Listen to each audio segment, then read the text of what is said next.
Tegemist on haridusteenuste haldamissüsteemiga. Selles videos käsitleme huvikooli esindaja õigustes huvikoolide tulemusi. Tulemusi näevad ametnikud, kes näevad kõikide huvikoolide tulemusi. Huvikooli esindajad, kes näevad tulemusi oma asutuse piires. Päeviku omanikud. Nemad näevad konkreetse päeviku tulemusi, mille omanikud nad on. Muutmisõigustes õpetajad, kes näevad konkreetse päeviku tulemusi, milles neil on muutmisõigus. Vaatamisõigustes õpetajad, kes näevad konkreetse päeviku tulemusi, millest neil on vaatamisõigus. Tulemusi saavad muuta huvikooli esindajad, päeviku omanikud ja muutmisõigustes õpetajad. Viimased saavad seda teha ainult konkreetse tunnitulemi sissekande muutmisel. Siin näites oleme sisse loginud huvikooli esindajana Ellena. Et kuvada või muuta päevikus ühe õppuri tulemusi, liigume esialgu soovitud rühma päeviku vaatesse. Selleks vajutame avalehel küljemenüüst päevikud nupule. Avanevas vaates valime päeviku, milles soovime tulemustega toiminguid teha. Ning avanevas vaates näemegi õppurid jaotist. Kui õppurile on lisatud päevikusse tulemusi, tekib iga õppuri rea lõppu nupp Vaata tulemusi.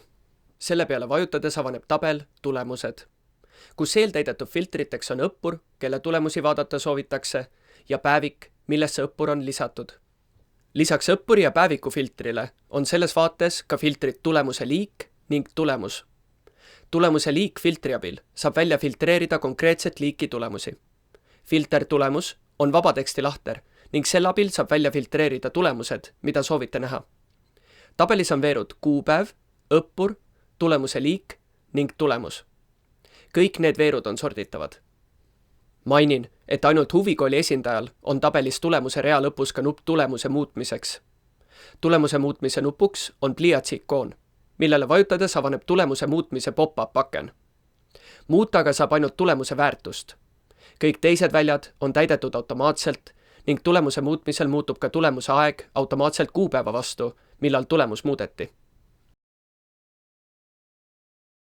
Kui aga soovime näha kogu huvikooli tulemusi, vajutame küljemenüüst päeviku tripploendist Tulemused nupule.